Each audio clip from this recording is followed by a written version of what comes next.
test. Okay. Well, good afternoon, ladies and gentlemen, and welcome to the second in a series of programs that Reserve Officers Association is doing with the American Enterprise Institute and the Institute for the Study of War. The series is called Defining the Threat. Al-Qaeda in Iraq and Syria is the title of today's program. And again, we've got a wonderful set of scholars here to give their briefing. I'll let Dr. Kim Kagan discuss it in some detail. But welcome to the ROA building. Welcome to our programs. This will be webcast today, and so you can go back to the ROA website or any of the websites of ISW and AEI. We'll link up the website so you can refer it to your colleagues or review it again if you'd like. And with that, it's my pleasure to introduce the President of the Institute for the Study of War, Dr. Kim Kagan.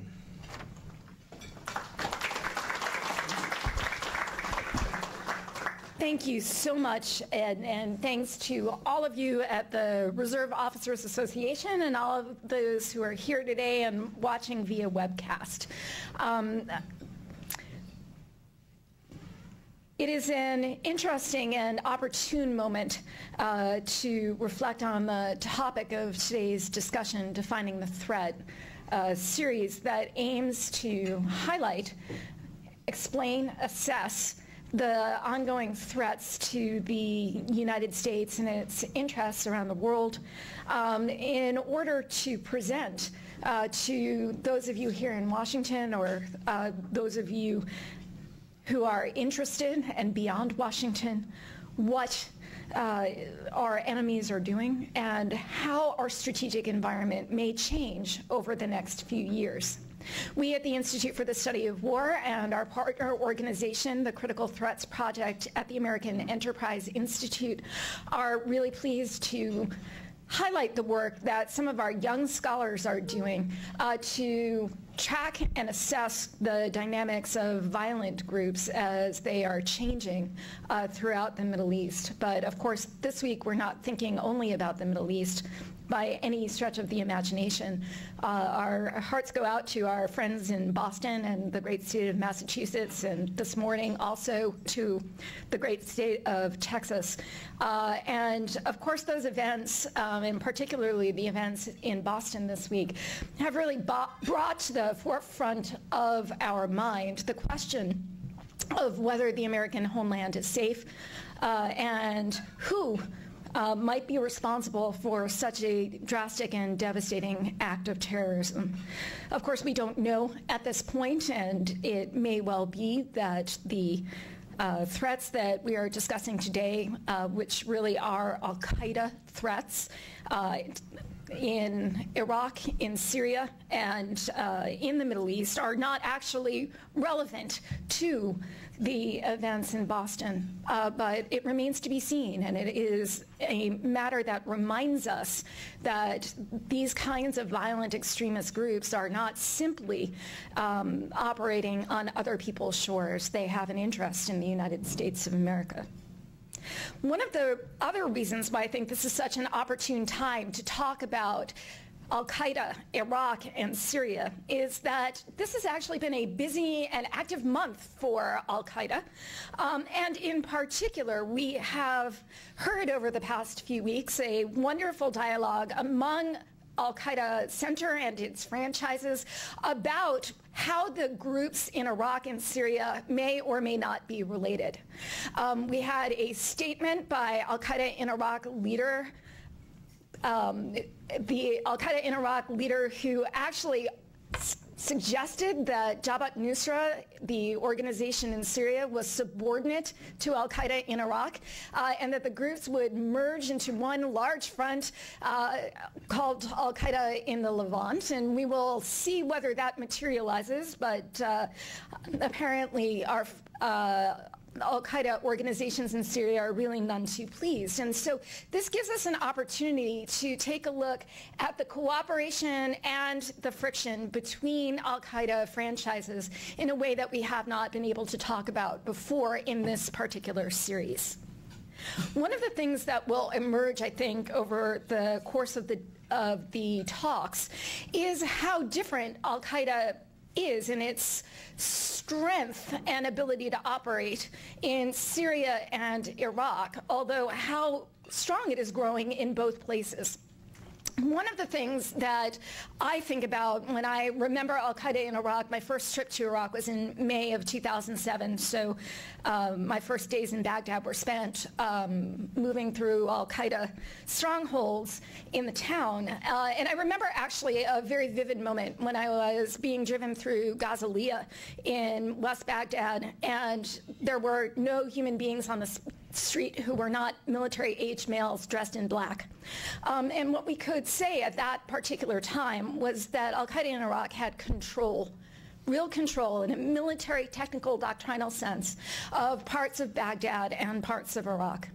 We could also say that it had freedom of movement through Iraq, that it could move from one place to another in a military, technical way. And I want you to keep that in mind today as we look at the franchises that we will be discussing, so that you can think about and remember the different facets of al-Qaeda and the way it manifests its presence in the areas that it controls and the areas through which it moves. It's my pleasure actually to begin by introducing a speaker that we also heard from last time, the wonderful Katie Zimmerman from the Critical Threats Project. She is the combined team lead for al-Qaeda, and she manages our al-Qaeda research across AEI, Critical Threats Project, and ISW's team. And I am really pleased to have her here today to set the stage and the context for the following briefs on Iraq and Syria. Katie, please come up.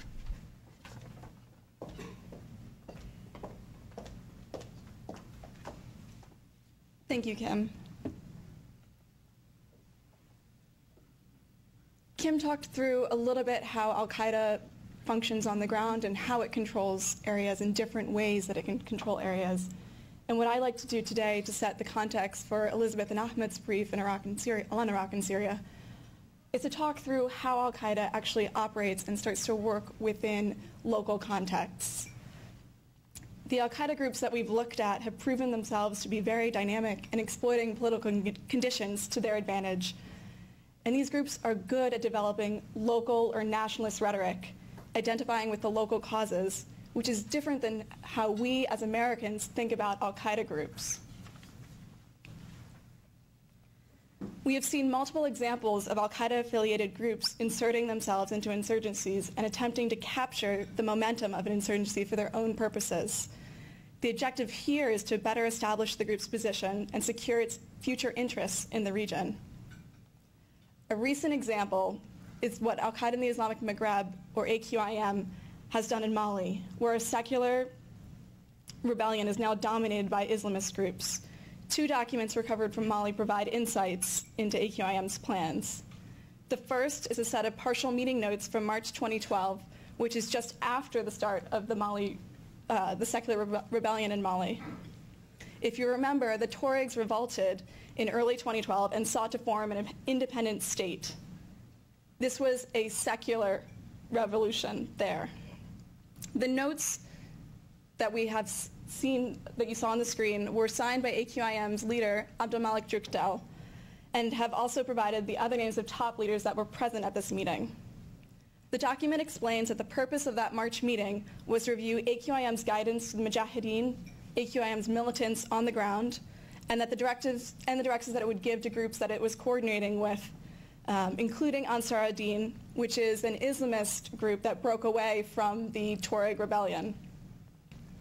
The second document is a letter from AQIM's leader to its fighters in Mali, which was found in Timbuktu.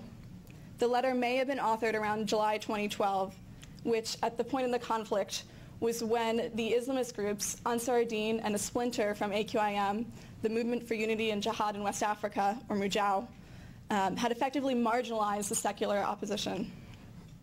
Drukdel, AQIM's leader, called for AQIM to integrate with different factions in the conflict, including the secular ones, to both spread the blame should anything go wrong and to avoid having to actually govern the territory itself.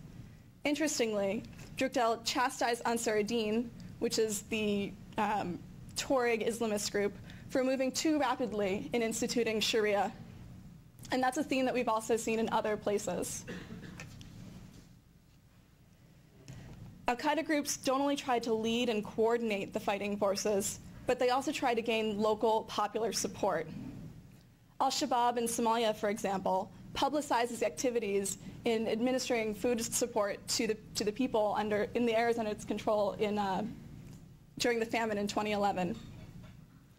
Here we can see an event in which Al-Shabaab provided assistance to Somalis that had actually been sent over to the group from Al-Qaeda in Pakistan. As a side note, this is one of the first times that we actually see the public relationship between Al-Qaeda in Pakistan and Al-Shabaab in Somalia come out.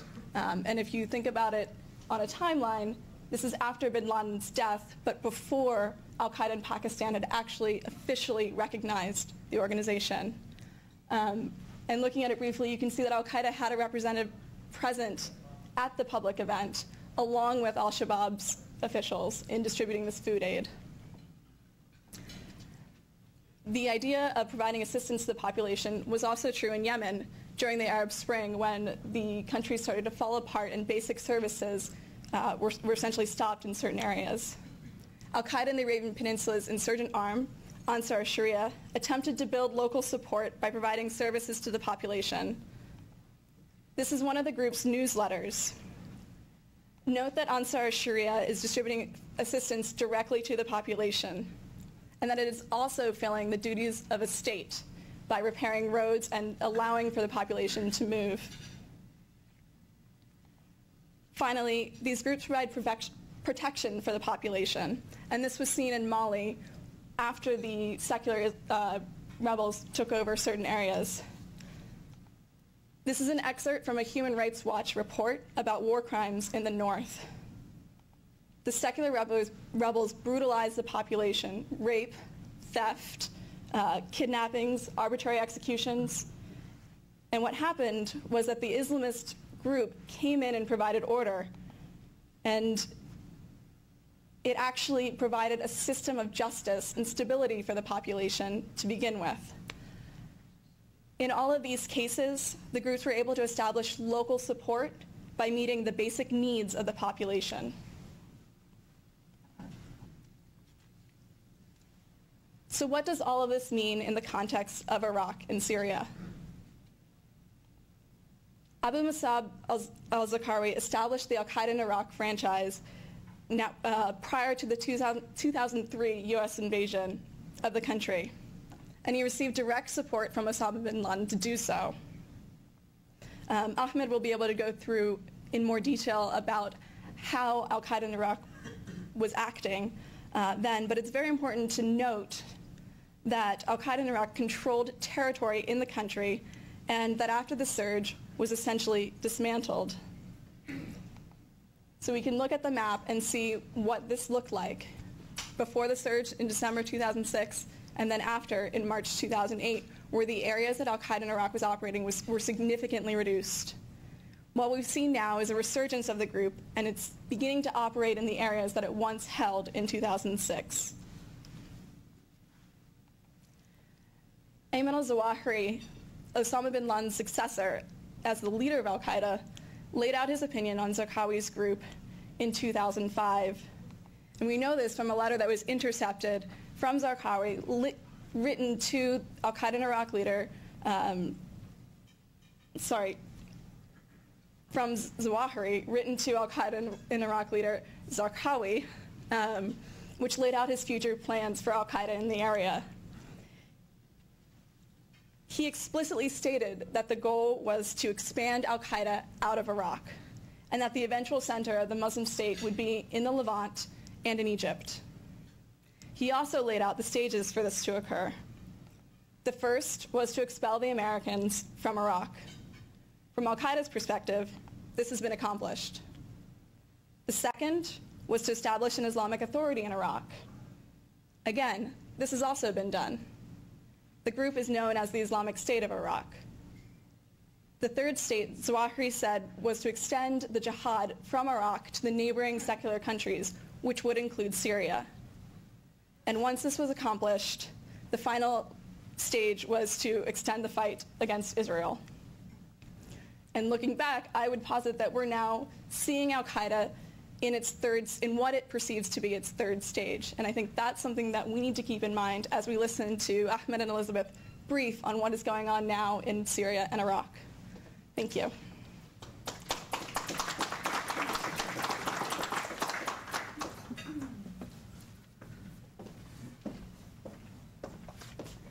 Well, thank you very much, Katie, and good afternoon, ladies and gentlemen. It's a pleasure and honor for me to be able to address you today on such an important subject that is often forgotten in D.C.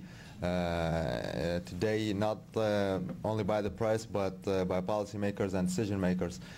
So I'm delighted to be here, and I want to thank Kim for giving me the opportunity, and Fred as well, to speak and address you. Katie laid the foundation for what I want to talk about, and I think she did a masterful job. So my job is going to be very, very easy and very, very simple. I start by the bottom line, and that is Al-Qaeda in Iraq, AQI, is a resurgent group. And if you notice the number of attacks that they have been able to carry out, it's easy to see that fact. Despite the setbacks it suffered since 2006 because of the surge and also the actions of the population in Iraq that resented Al-Qaeda's behavior, Al-Qaeda has been able to regroup, I would say, since 2009. We saw Al-Qaeda carrying out a number of spectacular bombings in Baghdad, starting with targeting the ministries of justice and foreign affairs. For those of you who work on foreign affairs, and if you ever get to go to Iraq, you will be able to see a memorial at the foreign ministry in Baghdad for that attack. It was a spectacular bombing, and when I looked at it, it was an announcement by AQI that it is able to operate now. What we see today is Al-Qaeda is able to AQI is able to carry out operations throughout the country.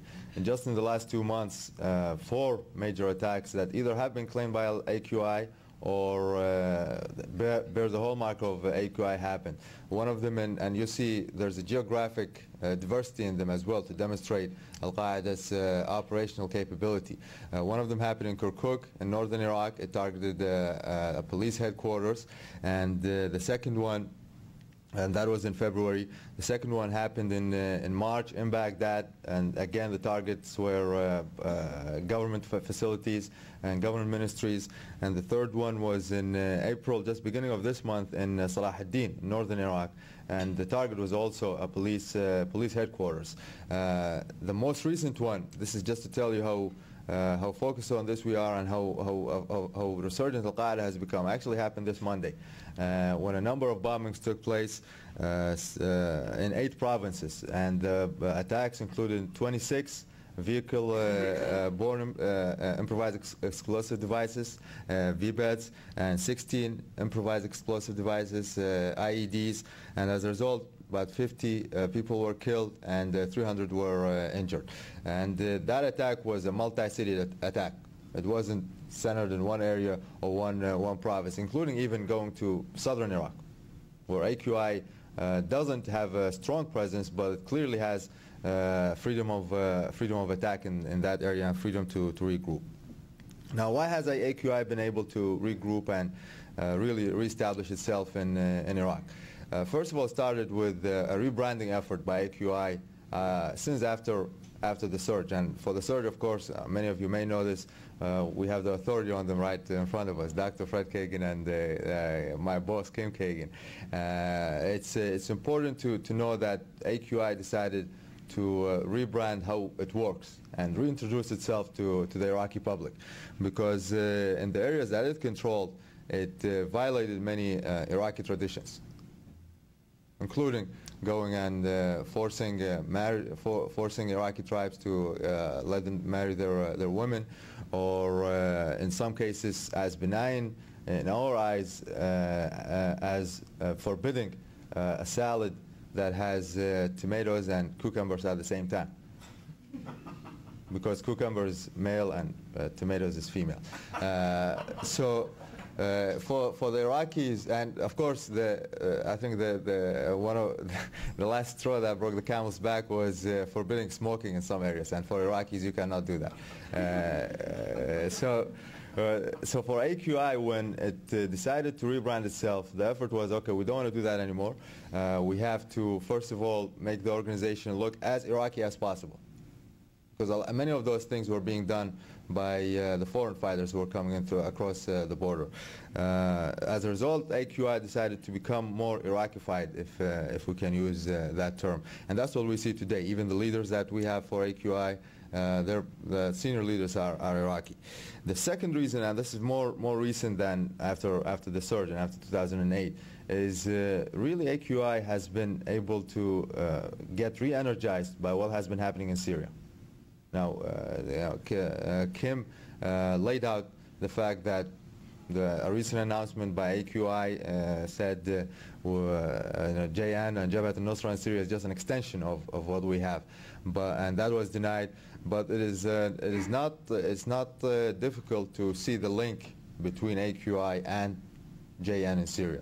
If anything, it shows AQI's operational capacity, despite the denials and relations. That has to do with AQI. Of course, there are other factors, and it's a combination of military and political, and it has to do with the Iraqi scene itself. When it comes to the military affairs, since the withdrawal of U.S. forces, the Iraqi security forces, known as the ISF, have been handicapped by a lack of intelligence. There are a variety and multiple intelligence services in Iraq, and not all of them coordinate, so they miss a lot of information. ISF itself doesn't have the similar approach as U.S. forces. They're not a proactive force. They're rather a reactive force. So if an attack happens in a certain area, the ISF is able, after the fact, to go to that area surrounded, to have a series of arrests, and say we concluded something. But that's not a good way to stop the attacks. The other reason, it is political, has to do with the policies of the Iraqi government, starting with Prime Minister Maliki. And if you look at this is a map to show the protests that have been taking place in Iraq since December of last year, and they resulted from the arrest of the bodyguards of the former Iraqi finance minister, who is an Iraqi Sunni and who's from Anbar province. But that was only the trigger of those protests. The Iraqi Sunnis have long felt marginalized by the political process, and not only by the politics of the country and the behavior of the Iraqi government, but sometimes even by Iraqi society. And that's what they have been protesting, and it has been continuing. Many of the themes really fit the narrative of AQI. Including, for example, AQI is promoting these days that it is fighting against the Baghdad government, which is Iranian-dominated, and is a Safavid government. That's what some of the protesters are saying.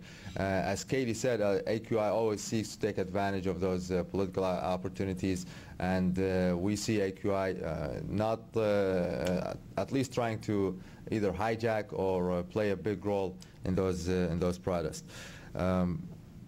So what should be done about that? The question is really has to do with the Iraqi government and other governments as well. It starts with the Iraqi government. That's where it all starts from. The Iraqi government in Baghdad has to take more a conciliatory approach to the Iraqi Sunnis.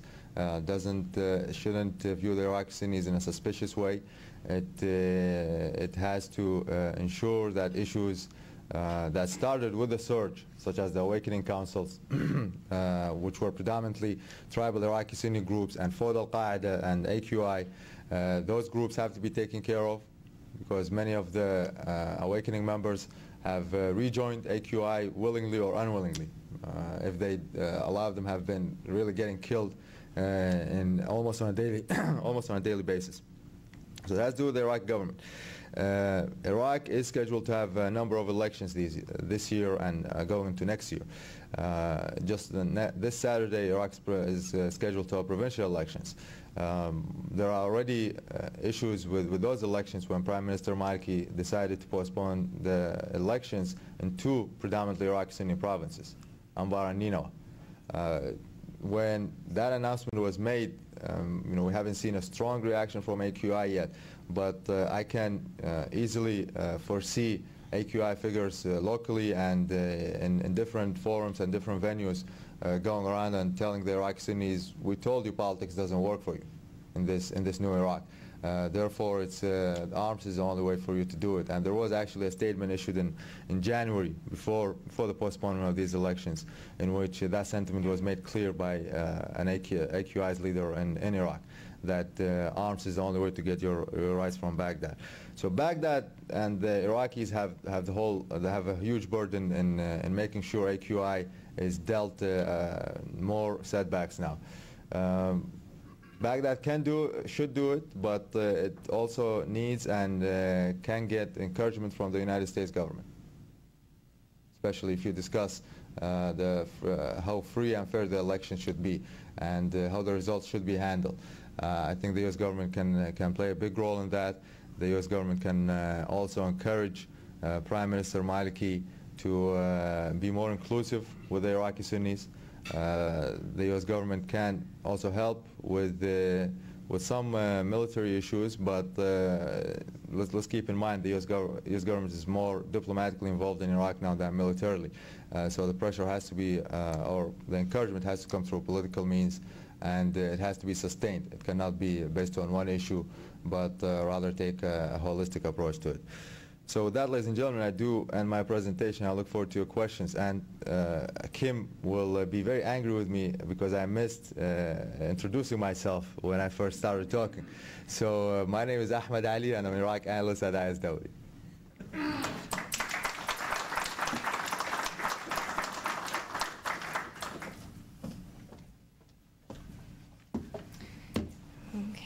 So my name is Elizabeth Obagi, and I'm a senior analyst on the Syria team, and I work at ISW Institute for the Study of War as well.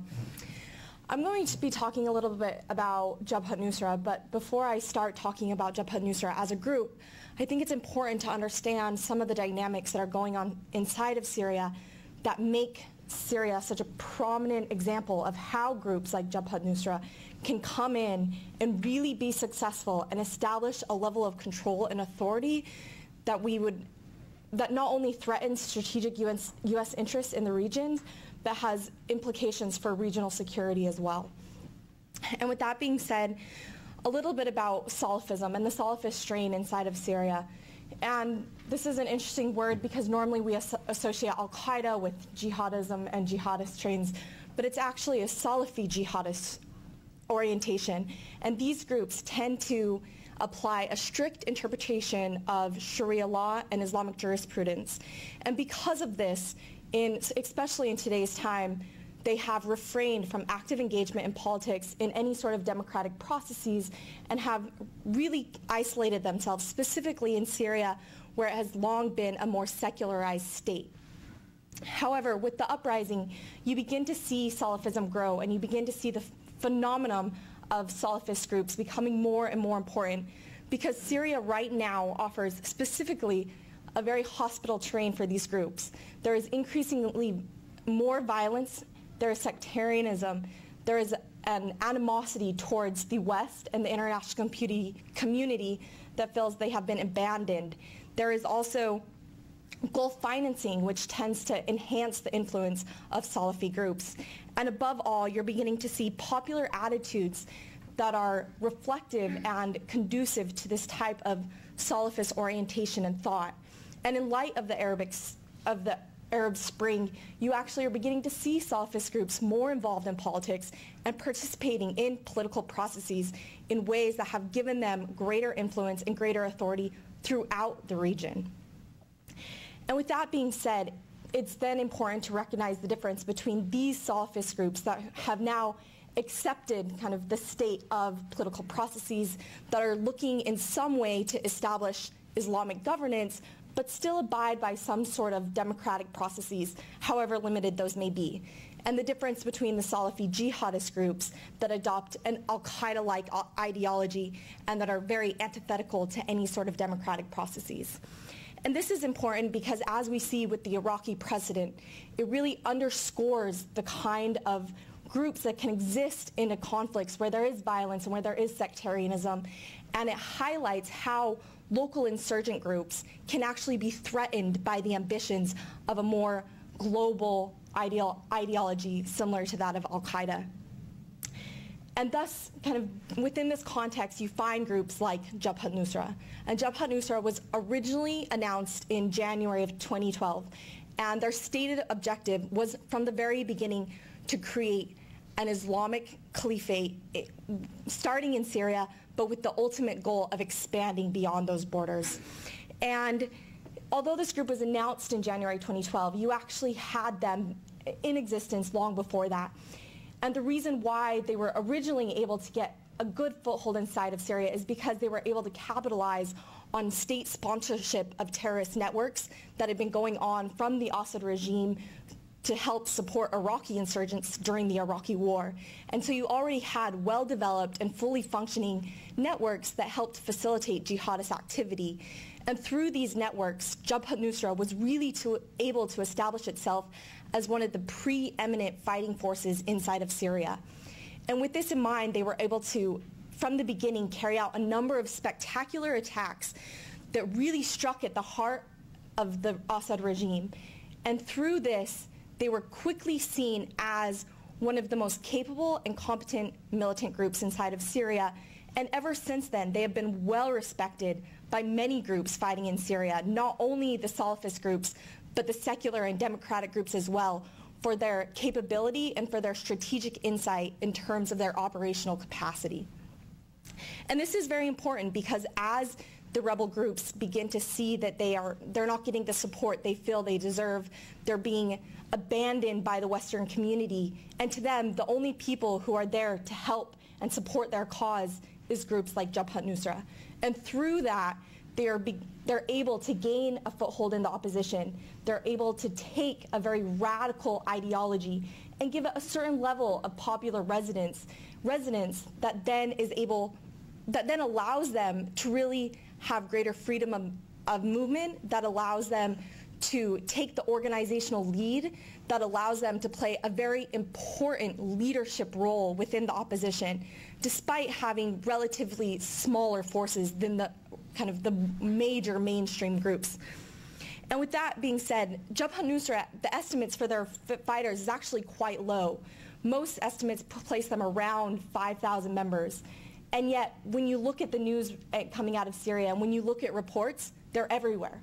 And the reason for this is because they're actually taking the organizational lead.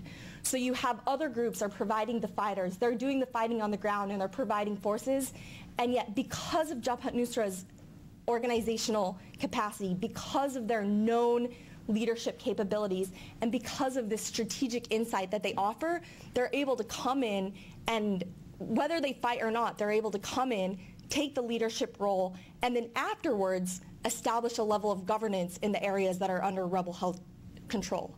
And we've seen this recently in a town in northeastern Syria called Raqqa. And this is a really critical point because although Jabhat al-Nusra did not provide the majority of fighting forces, they actually came in and established control and are now governing the city. They've taken control of the, I have slides actually. So what they've actually done is they've come into this area and they've began distributing food.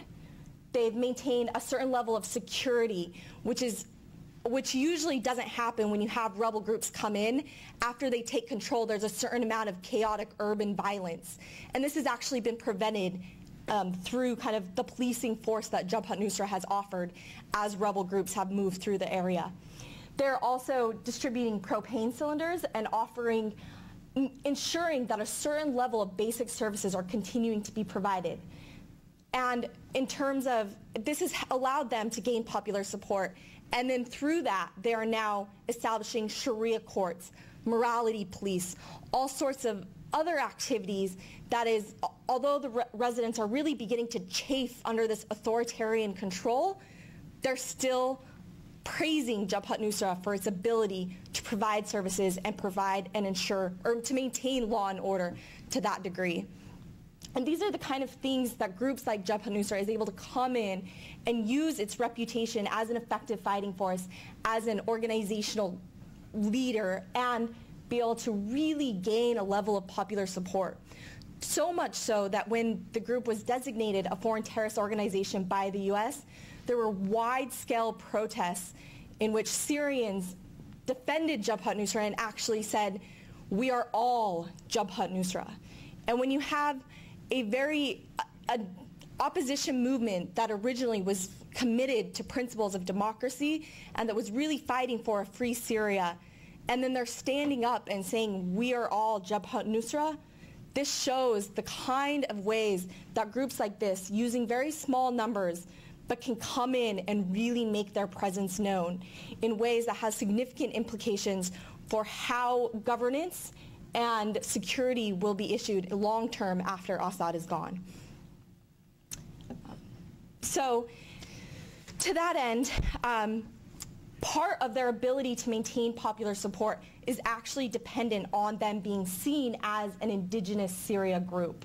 And this has been very vital to their ability to leverage their position within different communities and to really gain kind of the love and support of the people, is that they're seen as part of the opposition movement. They're seen as a Syrian group, regardless of whether the fact that they're Salafi jihadists, but they're seen as Syrians who are fighting for the Syrian people.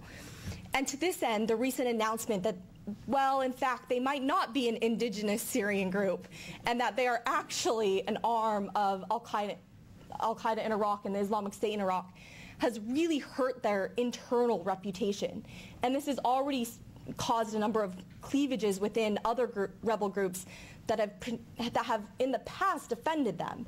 And so you begin to see, even within their closest Salafi allies, you're beginning to see statements that are not necessarily criticizing Jabhat al-Nusra, but at least distancing themselves from the group and really trying to create a framework in which this is still a Syrian fight, and this is still, at its heart, a movement that is committed to a free Syria. And to that end, Golani, recognizing the need to be seen as an indigenous Syria group, released a statement that attempted to respectfully distance himself from Baghdadi's statement, but still pledged allegiance to Zawahiri. And in this way was able to try and establish Jabhat al-Nusra as a separate affiliate and not an arm of Al-Qaeda in Iraq. And this is important because they still have those Salafi jihadist credentials, but it allows them to retain their indigenous credibility and their legitimacy on the ground. And to this end, there's actually a really interesting statement that was part of Golani's words, and he said, "We reassure our brothers in Syria that al-Nusra's behavior will remain faithful to the image you have come to know. We are at heart fighting for the Syrian people, and our allegiance will not affect our politics in any way." And this is really important. These kind of ideas are really important for Golani and for Jabhat al-Nusra to retain a certain level of popular support, and really to be able to maneuver and to move in and out of these rebel-held communities in the way that it has, and to retain its level of influence and authority. And we're now at a point where there's actually potential to leverage the backlash that is coming from these groups and to really start to create wedges between Jabhat al-Nusra and other groups that have typically supported its actions. And this actually, in direct contradiction to the protest that said we are all Jabhat al-Nusra. Just recently, as of last Friday, there were numerous protests across the country that said, Jabhat al-Nusra, it's time to leave. And these are the kind of sentiments that can be capitalized on. And if the Syrian people feel like they can actually get support from other avenues, if there's greater international support, a greater stance, especially coming from Western countries, then it's likely that they will begin to distance themselves from Jabhat al-Nusra, and their ability to have the same level of influence could be jeopardized. And so it's really at times like this that it becomes very critical to start leveraging U.S. support and U.S. action in Syria, and to really stop following this leading from behind and take a stance that asserts groups like this will not be tolerated in Syria, and that the Syrian people who are fighting for democracy and are fighting for a free Syria will be supported. And so kind of in my closing remarks, I'd just like to really remind people of the fact that groups like Jabhat al-Nusra show how dangerous having indigenous local affiliates can be in terms of the larger global jihadist threat. And this is because it demonstrates a metamorphosis of a very radical ideology that would not normally be able to garner popular support, and yet gives it a platform that has popular resonance and has that is able to speak to people in a way that connects with their very specific context and their very specific needs. And to that end, Jabhat al-Nusra is actually in a position to be much more powerful than Al-Qaeda in Iraq or the Islamic State in Iraq has ever been.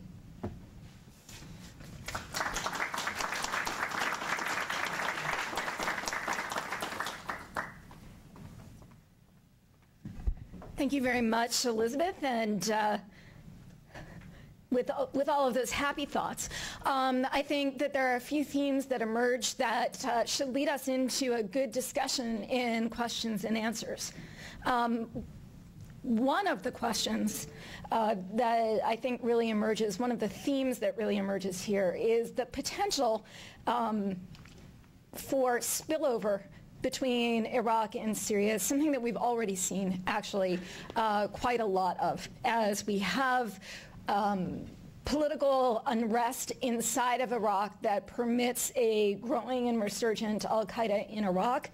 And as we see a conflict and an occupation really of the eastern portions of Syria by Jabhat al-Nusra, and we have the Maliki government wrestling with the control of its borders, not only to prevent folks from coming in and out, but to facilitate, perhaps knowingly or unknowingly, Iranian support and lethal aid to the Syrians, the Assad regime. And so we have actually seen border conflicts all along the border between Iraq and Syria. But that's actually really just the beginning of what spillover can look like. Could we find ourselves 6 months or a year or 18 months from now in a position where there is an active and strong Al-Qaeda group with a degree of control in western Iraq and northern Iraq, as well as in eastern Syria? I think we might, and I would encourage you to ask the analysts what they think that would mean for their respective groups. Secondly, we actually do have some fair chance of having Syria become the heart of the caliphate that Al-Qaeda is actually trying to establish in the Middle East as one of its primary goals, as part of the beginning of really having an Islamic state without borders. And I think that we actually need to wrestle with the idea that the policies that we have adopted so far as the United States towards Syria have actually permitted the conditions that we actually aimed to prevent, namely the creation of armed, capable rebel groups that are affiliated with Al-Qaeda, having capacity throughout the country not only to fight but also to govern. Whatever we thought we were doing, it has not succeeded. And there is actually a problem and a decision point here and now about what to do to ensure that Syria is not actually left to an Al-Qaeda franchise or to a degree of chaos that allows Al-Qaeda to govern.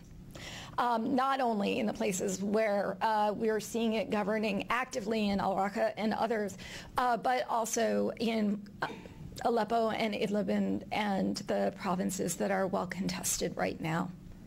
We actually have the opportunity here, therefore, for a reinvigorated Al-Qaeda in the Levant. One group, two groups, getting along or not getting along.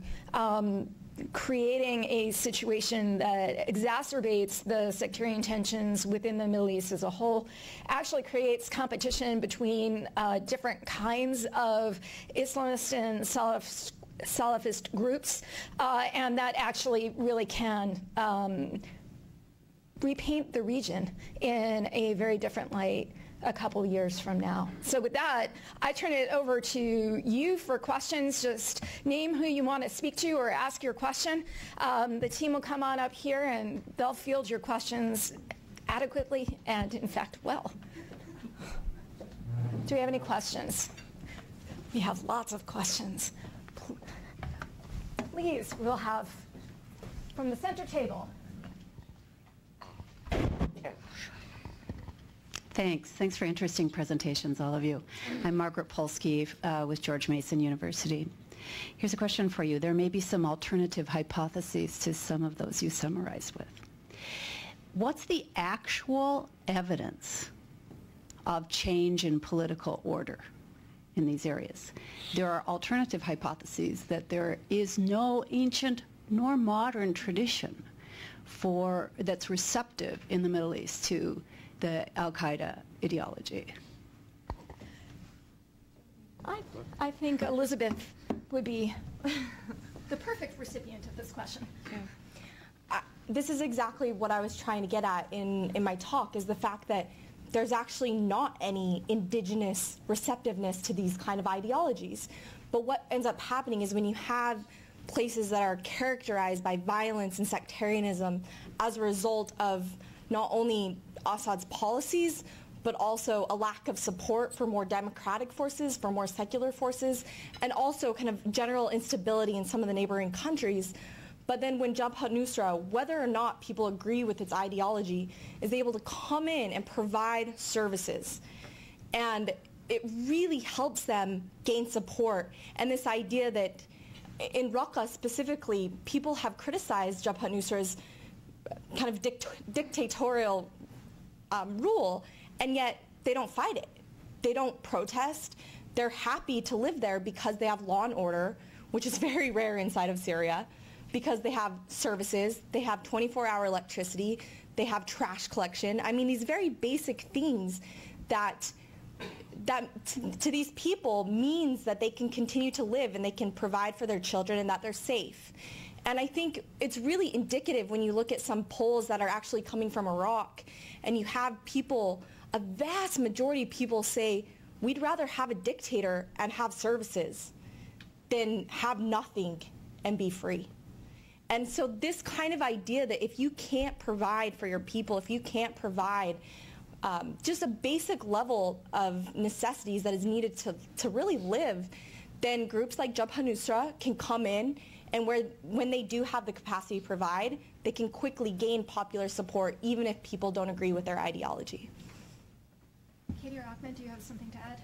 Yeah, well, if I understood the question correctly, you're asking about alternatives to...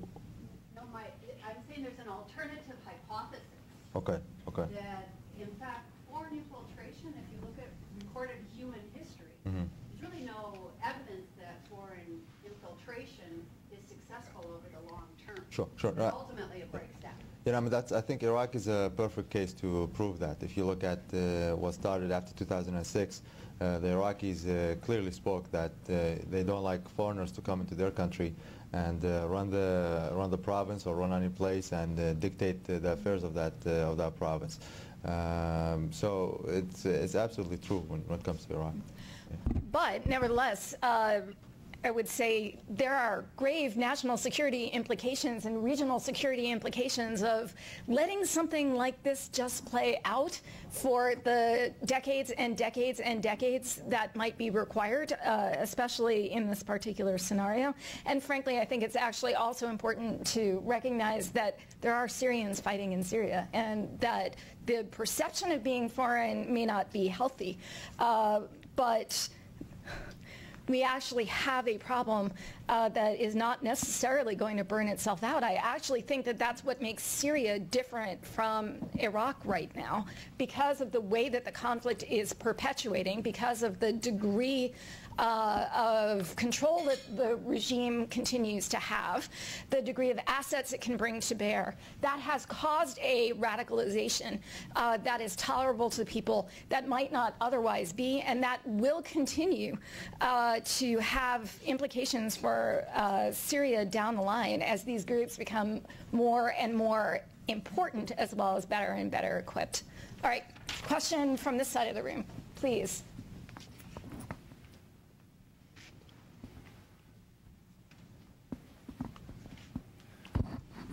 I'm Maureen Amate with the Jewish Institute for National Security Affairs. Who is funding Jabhat al-Nusra? Who is actually funding them? What is the Iranian role? And how does this figure in the Sunni-Shia split if the Iranians are basically supporting a Shiite group, a Sunni group? Yeah, I'll take it. The Iranians are not actually the primary supporters of Jabhat al-Nusra. The Saudis and the Qataris are the primary sponsors, and not necessarily as state sponsors, but individuals within the state, within positions of power. It is the typical Gulf finance network that supports jihadist groups throughout the Middle East into Southwest Asia and elsewhere. So what we're seeing, because in fact the Saudis and the Qataris were the first to provide funding for the rebel groups, and because they have a preference, as Elizabeth said, for prioritizing Salafist groups, their funds tended to run toward a particular type of rebel group. I commend to your attention all of Elizabeth's tremendous reports, which are available at understandingwar.org, but among them her terrific discussions, on the one hand, of jihad in Syria, how the groups themselves became radicalized, and then her latest report, the Free Syrian Army, that talks about the counterbalancing that is being attempted right now by providing funding as well as resources to a more moderate part of the opposition. Question on this side. Excellent.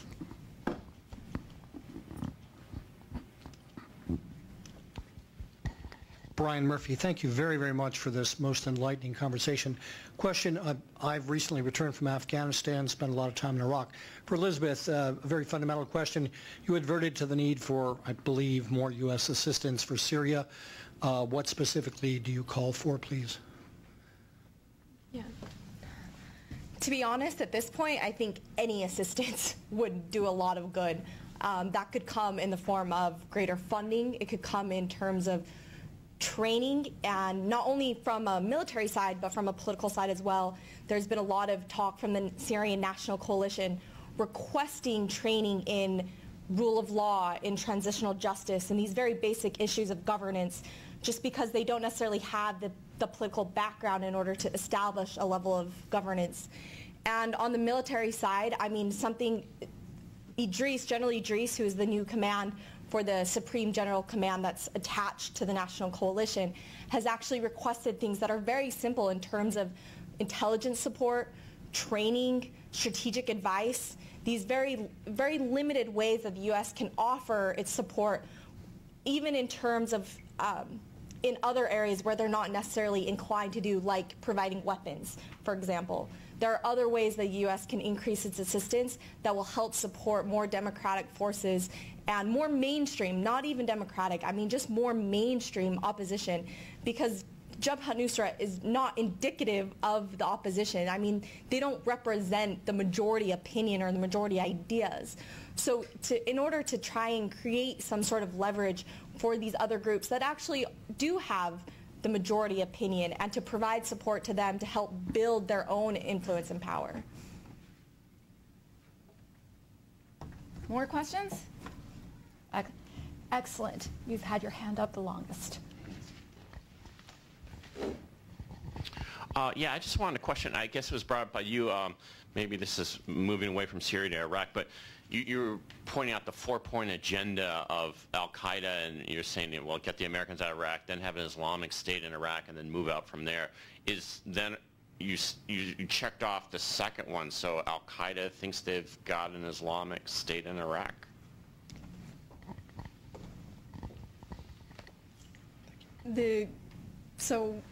Part of the rebranding of Al-Qaeda in Iraq was to stand up the Islamic State of Iraq, which has Al-Qaeda in Iraq as a functional arm, essentially. And they work together. So from our position, it doesn't look like there's an Islamic State in Iraq at all. We're not seeing governance from ISI, the Islamic State of Iraq. But there is a body that is functioning in that way.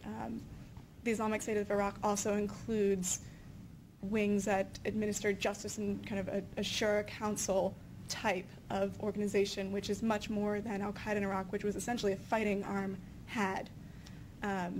So it's important to look at what Al-Qaeda is doing, not only from what we see it from our perspective here, but also what the group thinks that it's doing as it moves forward.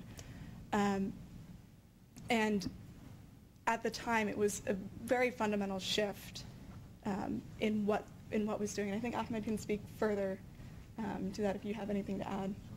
Yeah, I think it's you're right. There isn't. In 2006 when ISI was announced, its capital was Diyala province. Right now, very close to Baghdad. That's not the capital anymore. But they do have areas where they have freedom to, complete freedom of movement. So you talk about Diyala province in some areas.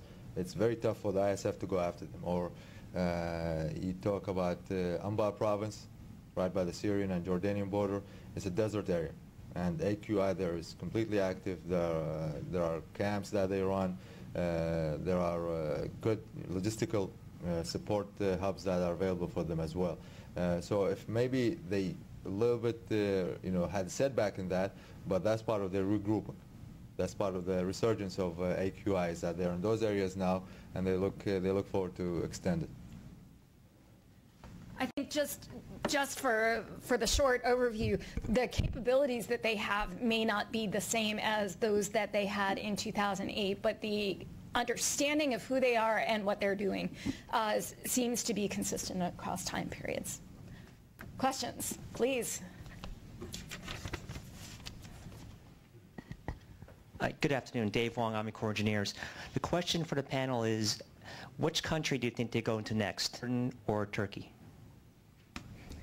Ooh, this is an excellent poll, and I see a real office pool developing out of this. All right, but for an analytical assessment, I turn it over to the analysts. Sure. I'll take a stab at it. I mean, if you look at you talk about when you talk about AQ, AQ expanding, it doesn't expand to countries where there is stability, political security stability. So Turkey, it's very tough. I'm not going to say impossible, but it's very tough to see AQ just expanding there easily.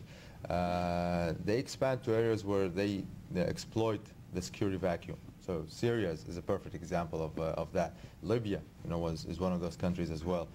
Tunisia, not to the same militant extent, but there is a strong ideological Salafist and Wahhabi movement that's pushing forward. So if you want me to make a prediction about which country, I'm not going to do that for you. It's tough, but it's all about the conditions that they could exploit and enhance their influence. Let me just add to that. We haven't seen Al-Qaeda expand in new areas where it hasn't been operating before.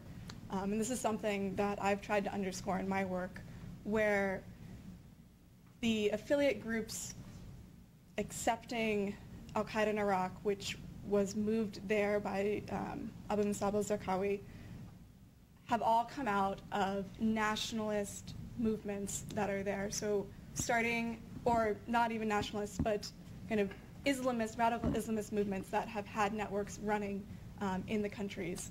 Looking at Al-Qaeda in the Arabian Peninsula, that was a merger between Al-Qaeda in Saudi Arabia and Al-Qaeda in Yemen.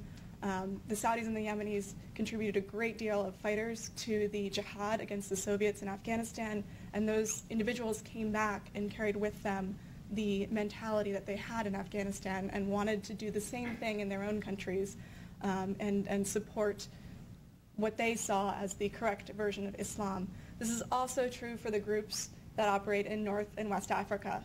Al-Qaeda in the Islamic Maghreb was the GSPC, the group Salafist so the Salafist group for prayer and combat in English, sorry, which came out of the Algerian Civil War and was a splinter group from the armed Islamic group, but what they wanted was an Islamist government in Algeria as well.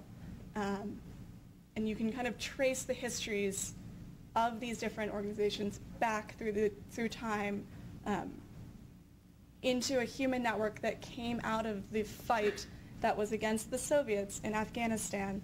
And looking at the countries today where we think we might see Al-Qaeda coming out are areas that are going through turbulence, as Ahmed rightly pointed out. Al-Qaeda is very good at picking up on political, the unraveling of political situations. And Tunisia is a very good case because what I've started to see are individuals who were part of the Tunisian combatant group, which has been not very active recently, but they're coming back and starting to gather, and there's Ansar Sharia, which has some ties, historical ties to individuals who had been in the Tunisian combatant group. And so those are areas that we need to watch and see whether these if you will, mujahideen, the fighters from Afghanistan, are looking to take advantage of a situation and create or change an organization into what we would consider to be Al-Qaeda. And Egypt. The important black box that we have here. So that's actually a great point, Fred. With the death of Osama bin Laden, Ayman al-Zawahiri became the leader of Al-Qaeda, and something that is not played up very much is the fact that Al-Qaeda came from the merging of Osama bin Laden's organization and Zawahiri's organization, the Egyptian Islamic Jihad, in June of 2001. Many of the Egyptian Jihad network, Islamic Jihad network, moved with Zawahiri to Al-Qaeda. Some of it didn't. But also there were a lot of individuals in Egyptian prisons at that time. Many of those individuals are now free. And what we actually saw was a certain person who, Muhammad Jamal Abu Ahmed is his name, and he started to set up what was to be an Al-Qaeda cell in Cairo. And he wrote a letter to Zawahiri, facilitated by AQAP in Yemen, asking Zawahiri for permission to do so, essentially, and said, I don't know your opinion of this, but here's what I'm doing, and AQAP has financed me and has sent fighters, and we have the cell in Cairo, and there's some Yemenis here helping us, and we've set up a forward operating base in Libya. So here's our new group. And that's something that we need to be watching too, as these Egyptian Islamic Jihad network, which was defunct, might become more active. Thank you. All right, we have a few more questions here.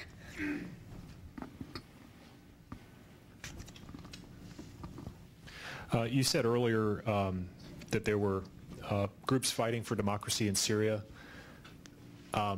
Could you identify the groups that are fighting for democracy in Syria that are not related to Al-Qaeda, and then comment further on which groups that are not related to Al-Qaeda that are fighting for democracy, if they are more militarily capable than the Al-Qaeda groups in Iraq and Syria? Look, to talk about groups inside of Syria is problematic in and of itself, because if you look at the numbers, there's hundreds and hundreds and hundreds. But kind of within that, to try and better understand the situation, you have local battalions that have basically created self-defense communities. They're localized battalions, they're oriented towards self-defense.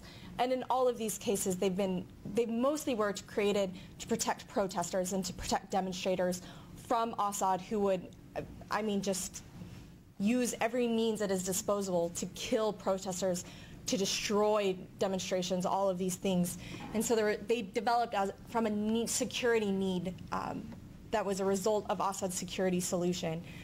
Within that, you actually began to see these groups come together and to try and organize an offensive capability. And this is where you have the differences between groups that function as defensive communities and that actually participate in offensive operations.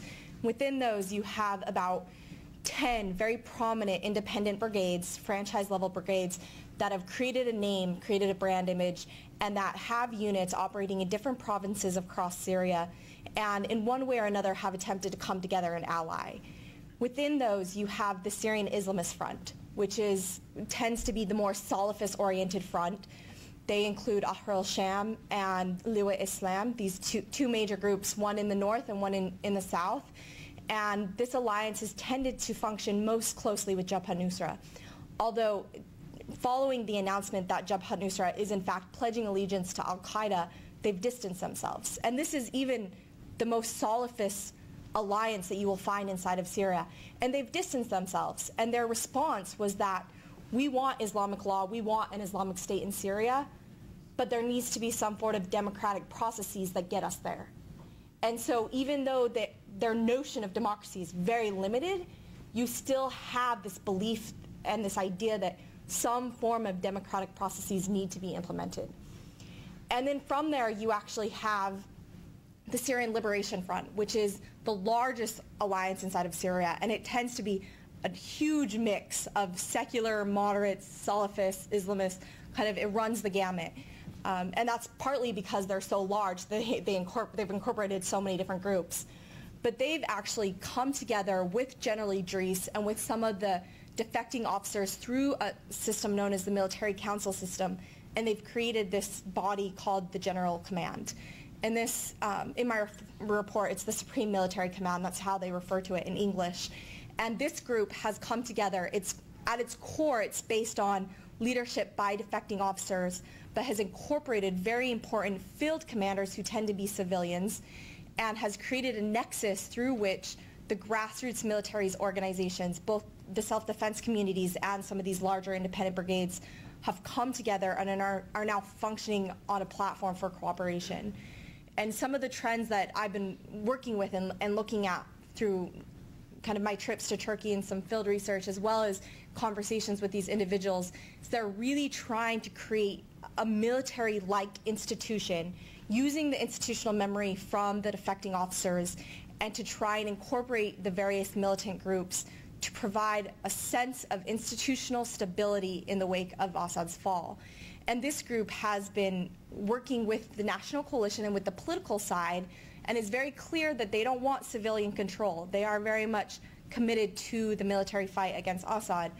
But in this way, this is the kind of organization that incorporates moderate Islamists and a wide range of Syrian views, but is a very responsible force that could be supported and could actually help limit Jabhat al-Nusra's group and to create divides within some of the other alliances that cooperate with Jabhat al-Nusra and actually incorporate them within the structures. I think we... Yes, absolutely. Please. Could you say that... Hang on one second. Please wait for the mic, just because we have our friends. I'm sorry, just to clarify. Did you say you're going to potentially folding in Jabhat al-Nusra into some of these other groups, or no, not Jabhat al-Nusra. The groups that have preferred to cooperate with Jabhat al-Nusra because they're seen as being the most effective group, and because Jabhat al-Nusra networks tend to have the best access to resources. And so all along you've had field commanders who have said openly that we cooperate with Jabhat al-Nusra because we know that there are supplies on the other line of that network. Whereas we don't cooperate with the democratic groups because there's no supplies on the other line of that network. And so these are the kind of areas where you actually do have responsible players, and if you give them power, if you empower them by providing them with access to supplies, and it doesn't have to be weapons. I mean, I understand the consequences of providing weapons. It can be a whole range of other alternatives, but to really empower them in ways that they could bring some of these groups within their fold and create a monopoly of force within Syria. If you could pass the microphone to the gentleman on your left, my right. I think you had a question. Thank you. Yes, ma'am. Colonel Rob Friedenberg, National Defense University. You've mentioned the friction between the civilian side and the Jabhat al-Nusra. Have you seen evidence of friction between the field units, the elements of the Free Syrian Army, and what do you think of the potential for a follow-on civil war after this? There has been a lot of tension, and typically between the militant groups it actually tends to be over issues of power and authority. So you have rebel groups have fought with Jabhat al-Nusra over distribution of humanitarian aid because they know that means power and authority. And so you do see infighting. You also have a number of cases where they fought over the Kurdish issue. And this has been a particular sticking point because the Turkish government has knowingly been providing certain elements of Jabhat al-Nusra with funding to fight the Kurds in the region. And in cases like Aleppo, where you have a significant Kurdish population, the other rebel groups are very angry that resources are being kind of distributed towards fighting the Kurds and not fighting the regime, and that are causing tensions that could actually prevent the takeover of Aleppo city. And so you do see tensions, and the potentiality for infighting is very real. And that's why finding kind of a group like the military command, which has been able to bring together a majority of field commanders and empower it in ways that could have a monopoly of force, could help prevent infighting while still ensuring that there will be forces to fight against groups like Jabhat al-Nusra. Katie, as our Al-Qaeda team lead, do you have a takeaway or two that you'd like to share with the group? Sure.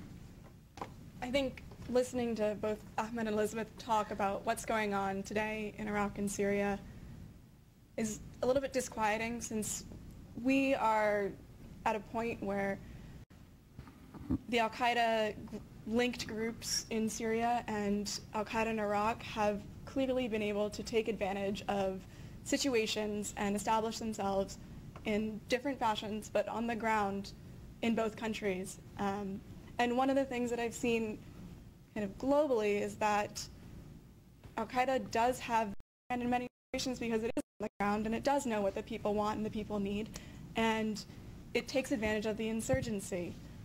And the way to counter that is to identify those needs as well and start to meet them. And so I think Elizabeth has talked about this in different aspects, with Jabhat al-Nusra providing humanitarian services in different areas and facilitating other groups that we would perhaps be happier to be more powerful in Syria to provide that service instead, is one way to start countering Jabhat al-Nusra's strength, and by reducing the risk, Jabhat al-Nusra sets itself up for a very, very bright future in Syria. And additionally in Iraq, as Ahmed talks about the political tensions that are coming about, or that have been there but are surfacing in different ways and in much more powerful ways, it's very concerning to see Al-Qaeda in Iraq coming out as the defenders of the Sunni. I think this is a message that we've heard before, and it's one that clearly had salience with the population, and it hasn't been adopted fully, and I think that it probably won't be to the same extent. But even able to gain traction on that message will let Al-Qaeda in Iraq come back in a way that would be detrimental to American interests. So I think the takeaway point here is to look at what these groups are doing, and to be very aware of how they're able to co-opt popular sentiments to their advantage. Thanks very much. A round of applause for Katie, for Ahmed, and for Elizabeth. And with enormous thanks to all of you for being here. We have a joint website now called definingthethreat.org. You can find our upcoming events, materials for this event, and materials by these scholars by going to definingthethreat.org. And you can link also to the website of the Institute for the Study of War, the Critical Threats Project, and our wonderful host, the Reserve Officers Association. So thank you very much, Bob. All right, thank you all very much for participating today.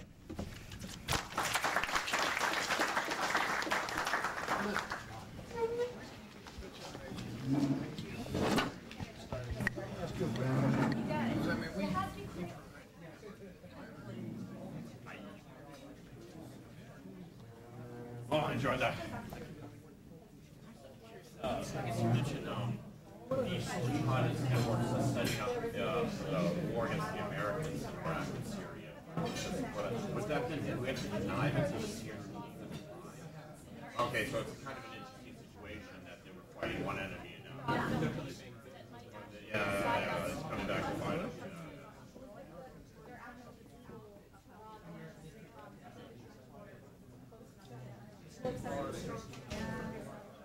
I mean, it shows you sort of the interesting interaction of Shiite and Sunni groups that they can